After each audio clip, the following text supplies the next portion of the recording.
Today was the Xbox Showcase and the Starfield Direct, and in this video, we're going to break down everything we saw and also give you my opinion. So first things first, obviously, I come from the Halo world, and well, there wasn't any Halo today at the Showcase. Now, I didn't have big expectations for Halo to show up. I don't really expect Tatanka or any other Halo projects to show up, and honestly, Infinite just isn't that great. That said, I was kind of expecting a Season 4 trailer at the very least, and I was kind of surprised they didn't include it, especially when they did include other live service games like Fallout 76, Sea of Thieves, the Elder Scrolls Online expansion, and the update for Overwatch 2. So it wasn't like they didn't have live service updates. Now we can get into arguments, are those updates bigger than 343's for Halo Infinite? And honestly, I think you're kind of getting into the weeds a little bit there. Basically, I think Xbox just doesn't have much faith in Halo Infinite to turn it around, and I don't think they're going to be putting much weight behind it until the next Halo project. If, we get another Halo project. Now that said, there were also a lot of other notable games that didn't make an appearance in the showcase, and I'll kind of talk about those at the end. But for now, let's talk about what was at the showcase, because while I don't think the showcase really blew anyone away, I do think there was some pretty good games here. I've seen kind of mixed opinions, and I think your opinion on the showcase as a whole basically comes down to what type of games you like to play. If you like RPGs and you're a big Bethesda fan, well then this showcase probably felt pretty strong to you. If you're more of a shooter game player or something like that, well then the showcase probably was pretty underwhelming. And that's kind of how I've seen the discourse online, pretty mixed, though a lot of people have been kind of bashing it, but also a lot of people in my Twitter space are Halo fans, and obviously there wasn't any Halo. Let me know in the comments how you felt about the showcase as a whole. Now, obviously, opening up the show, they showed Fable again, which was pretty cool because we hadn't really seen much about Fable since they announced it a few years ago.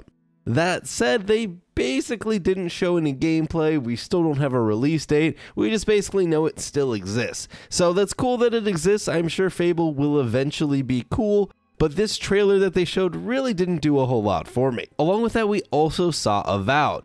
Now, the trailer for this showed a lot more, and I will be honest, I didn't realize that this is what Avowed was. I thought it was much more of like an Oblivion or a Skyrim style game, but it's much more fantasy driven in my opinion. But I will say the trailer overall looks pretty good, and Obsidian has a fairly good track record, so I am excited to check Avowed out, even if those types of RPGs aren't usually my game. Now, Avowed is coming out in 2024, so we don't have an exact release date yet. We also got a trailer for the new Cyberpunk DLC, which honestly looks pretty cool, and that's the Phantom Liberty DLC that's going to release September 26th of this year. If you're a big Cyberpunk fan, I'm sure you're pretty pumped about this one. It looks pretty good, and SkillUp even did a video on it already because he got a hands-on impression, and it sounded like it's pretty decent. I actually never got into Cyberpunk, although it's a game that I've been meaning to go back and play. I did watch the anime though, which was pretty cool. The DLC trailer looked pretty cool, and I might give it a try if I can go back and at least play the base game before it comes out. Obviously, another one of the big things we saw, and it was the biggest part of the show, was Starfield, and Starfield looks absolutely sick. They showed a little bit of it during that first portion of the showcase, and then we got basically a whole nother hour of nothing but Starfield,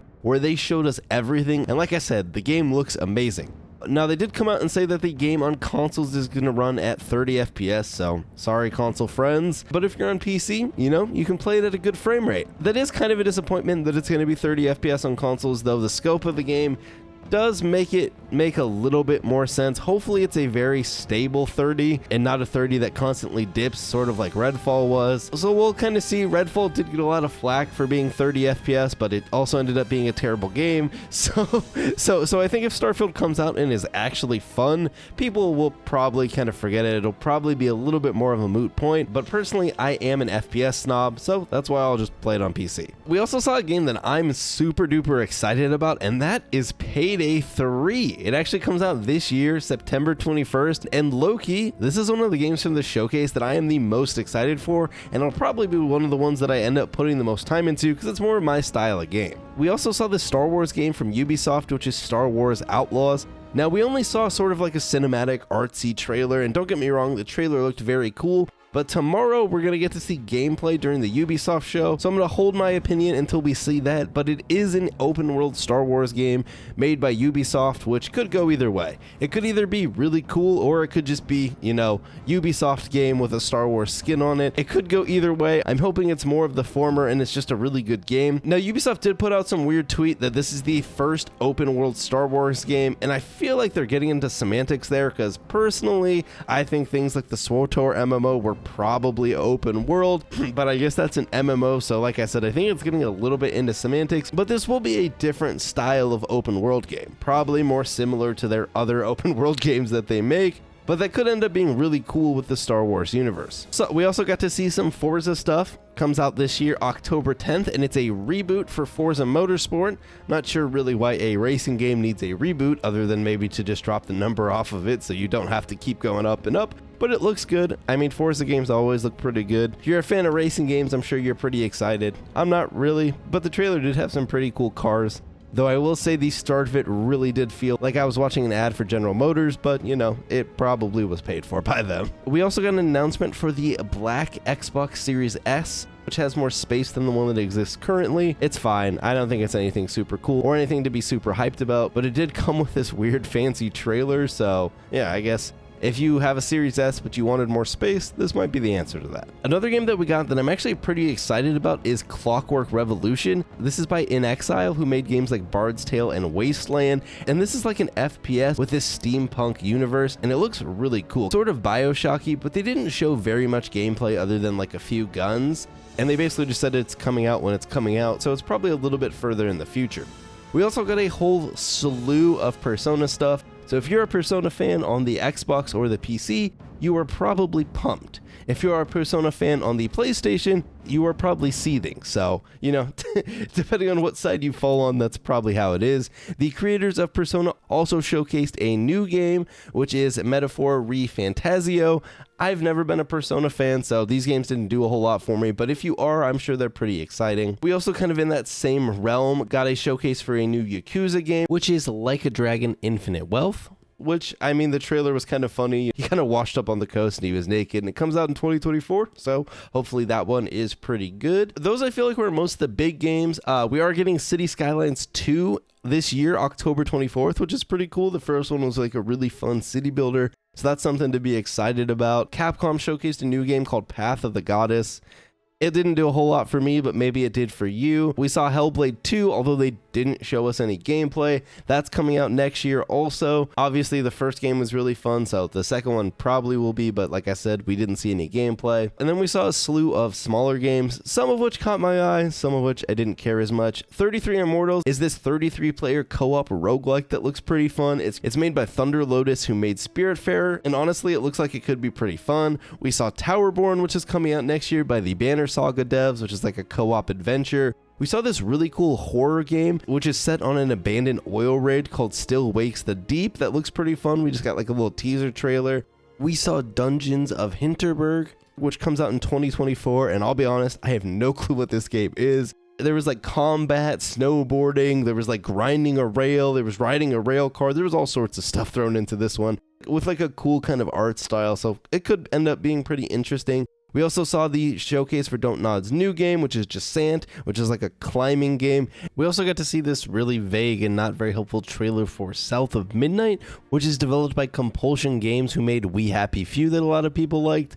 I will say from this trailer, I have no clue what this game is going to be. And it doesn't have a release date yet, so it's probably further in the future. And we saw that they're coming out with a new flight sim that actually looks pretty cool if you're a flight sim person. Like there's all these jobs you can do and stuff like that, so it'll probably actually like have a lot of replayability other than just flying the planes. And on top of that, they're getting a Dune crossover for the current flight sim this year in November. And that's kind of it for what we saw during the showcase, but like I said, there were a lot of notable games that weren't there that I just kind of want to talk about a little bit. You know, the first one is, guys, where's the Redfall DLC?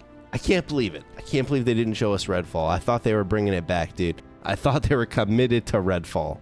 Like I said, we also didn't see any Halo, which was a big bummer to me. I was just kind of, you know, I'm hoping and praying. Man, Halo 3 Anniversary, where's it at? But also, like, just anything Halo. Like, I just want Halo to do something again, and obviously Halo Infinite isn't doing it, so I was really hoping we would see something for the future to get us excited about, but we did not, and we didn't even get the Season 4 trailer, which is a bummer. On top of that, here are some other games that I was pretty bummed to not see. Perfect Dark, where is this game? They revealed it a few years ago and it has gone completely dark, other than articles about all the issues it's having behind the scenes. I hope this game ends up coming out because I was actually pretty excited about it, but I'm getting worried that this game is never going to come out. We also didn't see anything from id. I was hoping we might get an idea of what their next project would be, maybe a new Doom or maybe even a Quake reboot like people have talked about, but they didn't showcase anything, which didn't shock me too much since Doom Eternal did come out in 2020, which was only 3 years ago. So if they're in the cycle, it's probably not quite ready to reveal yet, but I wouldn't have minded a cool id game on the showcase because I think id makes some really fantastic games. We didn't see anything Wolfenstein, which is pretty surprising because I feel like that probably should be shown pretty soon here if, you know, the next game is coming out. We didn't see any Everwild, which is that game from Rare, and we also didn't see anything from the Gears franchise. No Gears Collection, no Gears 6, but just basically no Gears. So if you're a Halo fan or a Gears fan, you know, the current modern Xbox is not very nice to you. They have pushed both of your franchises aside for other things, and we've seen mixed results from that. Hopefully Starfield ends up hitting it out of the park this year. Xbox needs that dub, needs that Game of the Year contender, and Starfield, from what we've seen, could do it if it comes out and works and isn't really buggy or unfinished or something like that, which you never know in this day and age. But from what they showed, it looks really good. I'm surprised we didn't see anything Gears related. I feel like we should be seeing a Gears 6. Now, it is my understanding that the Coalition had a non-Gears IP that they were working on that got canceled, so that could be why we're not seeing a Gears 6 yet, because it's not far enough to be shown. But that's kind of a bummer, because obviously, like, Halo and Gears used to be the pillars of Xbox, and now we're going multiple showcases without really seeing much from either of them. Let me know in the comments below, were there any other games that you wanted to see but didn't? Is there any games that you're super excited about? What were your overall opinions on the showcase? Games I'm probably most excited about: Starfield, Fable, Avowed, Clockwork, and probably Payday 3. But yeah, I hope you guys enjoyed the video. Nothing too fancy. I just kind of wanted to talk a little bit about my thoughts on the showcase, and you know, I'll see you all next time.